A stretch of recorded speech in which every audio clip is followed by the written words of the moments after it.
Hello students.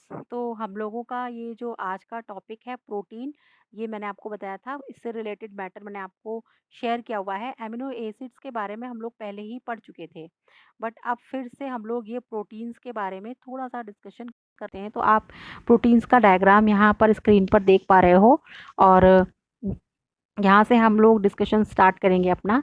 यहाँ देखिए कि ये जो प्रोटीन है, प्रोटीन के बारे में लिखा हुआ है, protein is the most abundant organic molecules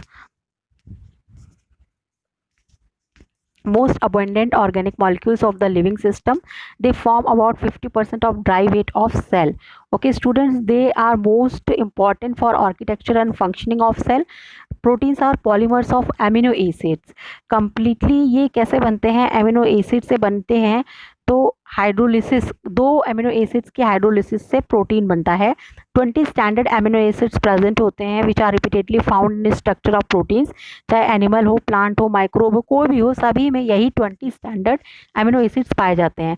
और जो सबसे अबंडेंट एनिमल प्रोटीन है, बेटा अगर इस बार का भी आप नीट का पेपर उठा के देखोगे, मैं आपको शेयर करूंगी ग्रुप में, दो क्वेश्चन डायरेक्ट कोलेजन से आए हुए हैं। कोलेजन एक्चुअली टिश्यू चैप्टर में भी आता है और यहाँ पे भी आता है, और बहुत इसमें कंफ्यूज होता है। सिंपली यही पूछ लिया जाता है कि जो कोलेजन है वो क्या है, कार्बोहाइड्रेट है, पॉलीसेकेराइड है, क्या है? तो ये क्या है? एक्चुअली ये एक प्रोटीन है। और मोस्ट अबंडेंट एनिमल प्रोटीन कौन सी है? आंसर होता है कोलेजन। ये भी पूछा जाता है। इसी तरह रूबिस्को जो है वो प्लांट प्रोटीन है, अबंडेंट। प्रोटीन सिंथेसिस जो है वो कैसे होती है? डीएनए से कंट्रोल होती है। डीएनए से आरएनए बनता है, फिर आरएनए से फाइनली क्या बनती है? प्रोटीन बनती है। तो ओके स्टूडेंट्स, तो अब इसके आगे हम लोग देखते हैं कि एमिनो एसिड्स के बारे में हमें देखना है। What are amino acids? तो एमिनो एसिड का स्ट्रक्चर हमें देखना है। Amino acids are group of organic compounds having two functional groups. तो दो फंक्शनल ग्रुप कौन कौन से होते हैं इसमें? एक एमिनो ग्रुप होता है, ये आप देख सकते हो NH2 के रूप में, और कार्बोक्सिलिक ग्रुप होता है, ये जो आप COOH देख रहे हैं। साथ ही साथ मैंने आपको बताया था एक हाइड्रोजन और एक एल्किल ग्रुप होता है। तो इस तरीके से यहाँ जो ये कार्बन आप देख पा रहे हो, इसकी वैलेंसी 4 डिफरेंट ग्रुप्स से कंप्लीट होती है। Amino group, carboxylic group, alkyl group और हाइड्रोजन। तो ऐसे कार्बन को किरल कार्बन कहते हैं। तो एमिनो एसिड में बेस में क्या पाया जाता है? किरल कार्बन पाया जाता है।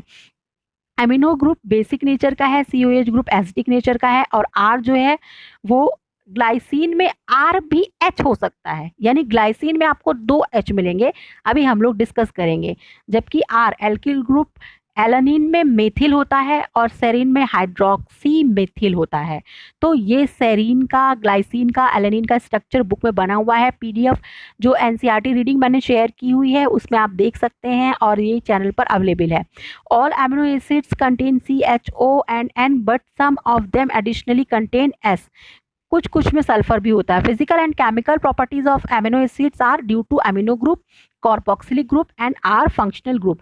सबसे ज़्यादा जो डिफरेंस आता है वो आर फंक्शनल ग्रुप की वजह से आता है, क्योंकि ये जो एल्किल ग्रुप्स होते हैं इसमें कार्बन का नंबर कितना है चेन में, जैसे कि एक कार्बन हो सकता है, 2 कार्बन वाली चेन हो सकती है। तो इस पर इसीलिए जो इतने डिफरेंट वैरायटी के एमिनो एसिड्स हमें देखने को मिलते हैं। लेकिन एमिनो एसिड जो बेसिक नेचर का है या एसिडिक नेचर का, ये किस पर डिपेंड करता है? उसके एमिनो ग्रुप और कार्बोक्सिलिक ग्रुप पर डिपेंड करता है। तो मेनली इनको 7 कैटेगरीज में डिवाइड किया गया है। क्या है ये देखिए। तो आप पहले यहाँ पर मैंने आपको ग्लाइसिन का स्ट्रक्चर दिखा देती हूँ। तो ग्लाइसिन के स्ट्रक्चर में आप देख पा रहे हो कि एक कार्बन है, ये भी वैलेंसी हाइड्रोजन से, ये भी हाइड्रोजन से फुलफिल हो रही है, ये COH कार्बोक्सिलिक ग्रुप से, और ये एक एमिनो ग्रुप से। यहाँ आप ट्रिप्टोफैन है, इसकी देख पा रहे हैं, ये एरोमेटिक एमिनो एसिड होता है, बहुत इंपॉर्टेंट है। ये डायग्राम्स पूछे जाते हैं। इस तरह से आपको बताया कि 7 एमिनो एसिड बेसिकली है, न्यूट्रल, एसिडिक, बेसिक। तो पहली मैंने आपको बताया एक ही एमिनो ग्रुप, एक ही कार्बोक्सिलिक ग्रुप है, तो वो एमिनो एसिड न्यूट्रल होता है, जिसके एग्जाम्पल है ग्लाइसिन, एलानिन, वैलिन, ल्यूसिन और आइसोलोसिन। लेकिन अगर कोई एक एमिनो ग्रुप और एक कार्बोक्सिलिक ग्रुप जो बेसिक एमिनो एसिड का स्ट्रक्चर होता है, उसके अलावा एक एक्स्ट्रा कार्बोक्सिलिक ग्रुप है, तो अब वो जो एमिनो एसिड होता है वो एसिडिक नेचर का कहलाता है। जैसे कि इसके एग्जांपल है एस्पार्टिक एसिड, एस्पाराजीन, ग्लूटामिक एसिड और ग्लूटामाइन। इसी तरीके से अगर एक एमिनो ग्रुप, एक कार्बोक्सिलिक ग्रुप के अलावा एक एक्स्ट्रा एमिनो ग्रुप भी है, तो वो या उससे ज़्यादा एमिनो ग्रुप है तो वो बेसिक नेचर का हो जाएगा, जैसे कि आर्जिनिन और लाइसिन क्या है, बेसिक अमीनो एसिड है। सल्फर कंटेनिंग अमीनो एसिड्स हो सकते हैं। मेरी सिस्टर सालोसाल, ये सल्फर मतलब SAL सालोसाल, और मेरी सिस्टर में मैथ्योनिन और सिस्टीन है। आप देखेंगे कि सल्फर कंटेनिंग एमिनो एसिड्स का एग्जाम्पल है सिस्टीन और मैथ्योनिन। इसी तरह अल्कोहलिक हो सकते हैं, यानी कि OH ग्रुप जिनमें प्रेजेंट हो, यानी सेरीन है, थ्रेयोनिन है, टायरोसिन है, ये अल्कोहलिक एग्जाम्पल है। एरोमेटिक, जैसा कि अभी आपको मैंने ट्रिप्टोफैन का स्ट्रक्चर दिखाया। इसी तरह फेनिलएलनिन भी होता है जिसमें कि साइक्लिक स्ट्रक्चर होता है, तो इसे एरोमेटिक एमिनो एसिड्स कहते हैं। इस तरह हेट्रोसाइक्लिक होता है, अगर जो बेंजीन रिंग बन रही है, यानी कि जो रिंग बन रही है उसमें अगर कोई और कंपाउंड जैसे कि नाइट्रोजन भी रिंग में प्रेजेंट है। जनरली जो रिंग होती है, एरोमेटिक रिंग बनती है, वो कार्बन और हाइड्रोजन की बनी होती है। अगर कोई हेट्रोएटम जैसे कि नाइट्रोजन अगर प्रेजेंट है तो वो हेट्रोसाइक्लिक एमिनो ग्रुप होगा। इसका एग्जाम्पल आप देख सकते हैं, हिस्टिडीन और प्रोलीन हेट्रोसाइक्लिक के एग्जाम्पल है। बेटा आप सोच भी नहीं सकते, इस एक एक पॉइंट जो इस समय आपकी स्क्रीन पर है NCERT में बेस्ड भी है, और इससे नीट में बेटा हजारों बार क्वेश्चंस पूछे गए हैं, बहुत ही इंपॉर्टेंट है। फिर इसी तरीके से इन सब का आप डायग्राम देख सकते हो, लाइसिन का, एस्पार्टिक एसिड का, एलेनिन का, सेरीन का, सिस्टीन का, फेनिलएलनिन का। पेप्टाइड बॉन्ड का फॉर्मेशन बहुत इंपॉर्टेंट है। प्रोटीन में दो एमिनो एसिड्स जुड़ती है। देखिए एक एमिनो एसिड बेटा ये है और एक ये है। इसका एक हाइड्रोजन से सेटिस्फाई है वैलेंसी, यहाँ एक एल्किल ग्रुप से, हाइड्रोजन से एल्किल ग्रुप से, और ये कार्बोक्सिलिक और अमीनो ग्रुप है, यहाँ इसका कार्बोक्सिलिक और अमीनो ग्रुप है। एक कार्बोक्सिलिक, एक एमिनो एसिड का कार्बोक्सिलिक ग्रुप दूसरे एमिनो एसिड के अमीनो ग्रुप से रिएक्ट करके ये क्या करते हैं, इनके बीच में हाइड्रोलिसिस होती है जिससे वाटर रिलीज होता है, और फिर वहां पर उस पोजीशन पर एक बॉन्ड बनता है। इसी बॉन्ड को, जो कि दो अमीनो एसिड की हाइड्रोलिसिस से बन रहा है, इसे ही पेप्टाइड बॉन्ड कहते हैं। और ये बहुत ही इंपॉर्टेंट डिस्कशन है। पेप्टाइड बॉन्ड का फॉर्मेशन आपकी बुक में दिया भी हुआ है, ये डिस्कशन आप देखेंगे।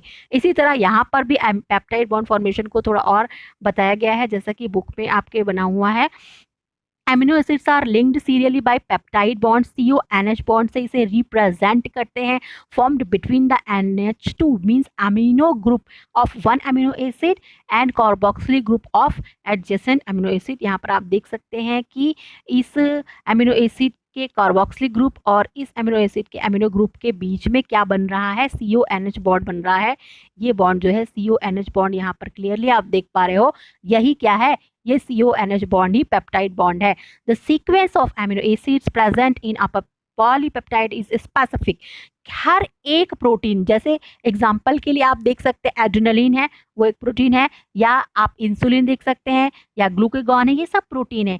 इन सभी एमिनो एसिड का डेफिनेट होता है कि कितने टोटल नंबर एमिनो एसिड्स पाए जाएंगे, नंबर 1 पोजीशन पर कौन एमिनो एसिड होगा, नंबर 2 पर कौन होगा, 3 पे कौन होगा, और ये हमेशा स्पेसिफिक हर एक प्रोटीन के लिए डिसाइडेड होता है। स्ट्रक्चर ऑफ प्रोटीन की अब हम बात करें, 4 बेसिक स्ट्रक्चरल लेवल्स हैं जिसकी मैंने आपको नोट्स ग्रुप में शेयर कर चुकी हूँ। मैं आपको प्राइमरी, सेकेंडरी, टर्सरी और क्वार्टनरी लेवल होता है। तो सबसे पहले हम प्राइमरी लेवल की बात करेंगे बेटा। तो प्राइमरी लेवल में आप देख सकते हैं, primary structure refers to the number of linear sequences, यानी कि एक एक एमिनो एसिड, यही CONH जो बॉन्ड है जिसे कि पेप्टाइड बॉन्ड कहते हैं, इसी बनाते हुए एक एक लीनियरली जब एमिनो एसिड्स जुड़ जाते हैं, और लोकेशन कभी कभी इनके बीच में बस ऐसे डाइसल्फाइड ब्रिज बन सकते हैं। ये पहले इस तरह से सीधे सीधे ऐसे हैं, ये ऐसे हैं, और फिर कहीं कहीं इनमें क्या हुआ है, डाइसल्फाइड ब्रिज बना हुआ है। तो the primary structure is responsible for the function of the protein. The N terminal of amino acid is written on left side and C terminal जो है हमेशा राइट साइड पे लिखा जाता है। यानी कि इस तरह से अगर एक ये एमिनो एसिड है तो यहाँ पर इसका क्या होगा, ये इसका N टर्मिनल होगा और ये इसका C टर्मिनल होगा। क्यों? क्योंकि भाई देखिए, आप यहाँ स्ट्रक्चर में देख रहे हैं कि कैसे एमिनो एसिड बना था। तो देखिए कि यहाँ जो एमिनो एसिड बना था, इसका जो पेप्टाइड बॉन्ड आप देख रहे हो, तो इस तरफ ये, अब ये एक क्या बन चुका है, ये एक प्रोटीन बन चुका है। तो इस इन पर अमीनो ग्रुप है और इस इन पर कार्बोक्सिल ग्रुप है, तो ये N टर्मिनस हुआ और ये इसका C टर्मिनस हुआ। तो ये बहुत ही इंपॉर्टेंट डिस्क्रिप्शन है और आप आई होप इसे समझ पा रहे होंगे।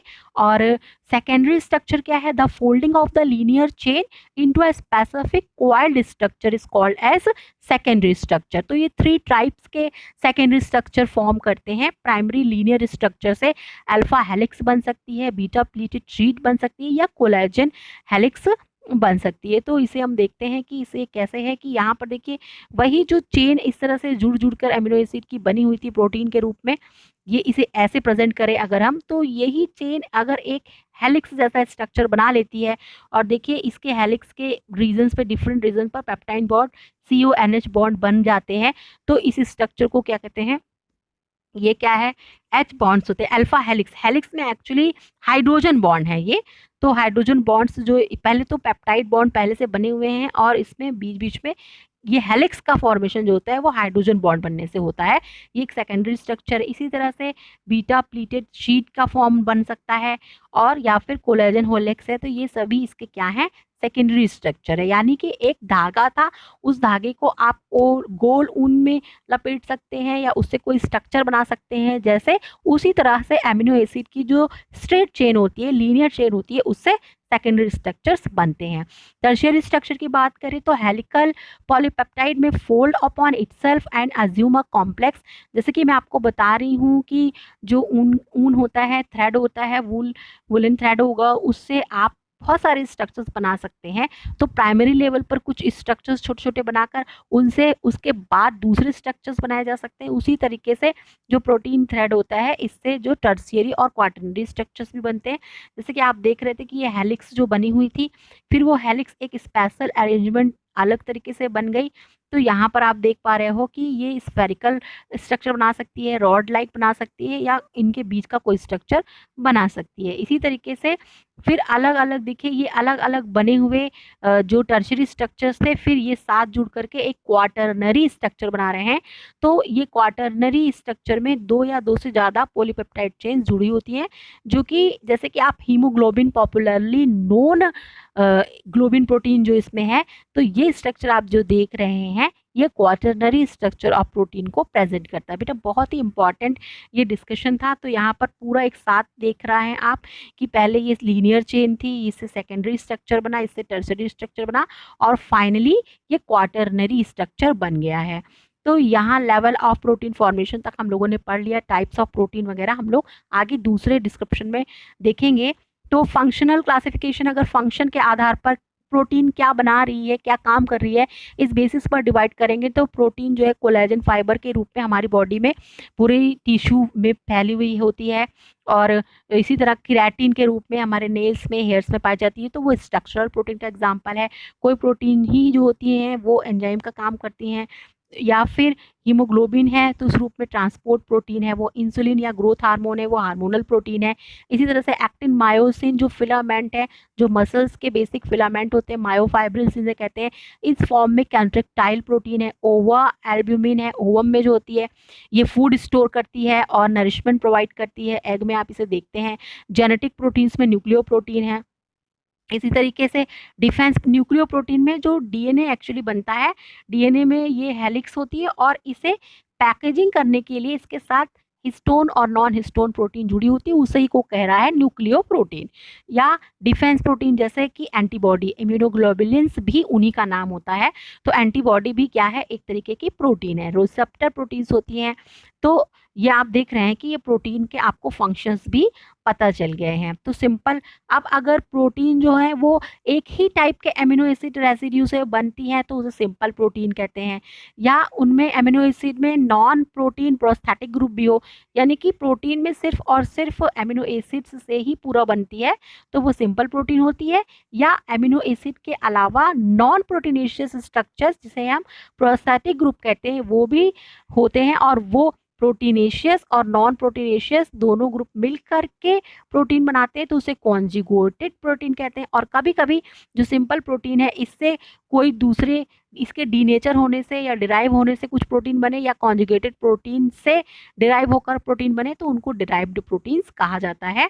तो इस तरीके से आपको प्रोटीन के बारे में जो मैंने आपको क्लासिफिकेशन बनाया तो उसकी शेप की बेसिस पर आप देख सकते हैं ग्लोबुलर या फाइब्रस हो सकता है, albumin, globulin, histone. Globulin protein के एग्जाम्पल है, collagen, elastin, keratin fibrous protein के एग्जाम्पल है। इसी तरह से कॉन्जुगेटेड में आप देखेंगे तो ये म्यूकोप्रोटीन, लिपोप्रोटीन, फॉस्फोप्रोटीन, ये सभी क्या है, इनमें प्रोटीनेशियस के साथ साथ प्रोटीन जो एजेंट है उसके साथ साथ प्रोस्थेटिक ग्रुप जो नॉन प्रोटीनेशियस के नेचर के होते हैं वो भी अटैच होते हैं। डिराइव्ड प्रोटीन में आप देख सकते हैं कि जो प्रोटीन मेटा प्रोटीन्स होती हैं, पेप्टाइड्स होते हैं, पेप्टोन्स है, प्रोटियोजेस जो कि ये डाइजेस्टिव जूसेस में पाए जाते हैं, तो गैस्ट्रिक जूसेस में, तो ये क्या है, डिराइव्ड प्रोटीन्स है। ओके स्टूडेंट्स, तो यहाँ पर आपको मैंने बहुत फास्ट ये रिवाइज कराने की कोशिश की। फिर एंजाइम के बारे में मैं आपको पढ़ा चुकी हूँ, बट एक लेक्चर और मैं आपको एंजाइम के बारे में बताना चाहूँगी। आई होप आपको ये बहुत ही शॉर्ट में और बहुत ही पिक्यूलियर जो डिस्क्रिप्शन प्रोटीन का था वो समझ में आया होगा। मैं समराइज करने में नहीं जाऊँगी क्योंकि वीडियो अगर थोड़ा भी लंबा हो जाता है तो उससे बच्चे अच्छे से और फोकस के साथ देखते नहीं हैं।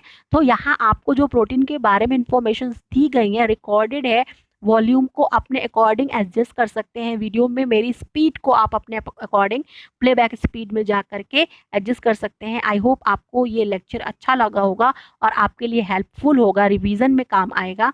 Thank you very much. Like, share and comment.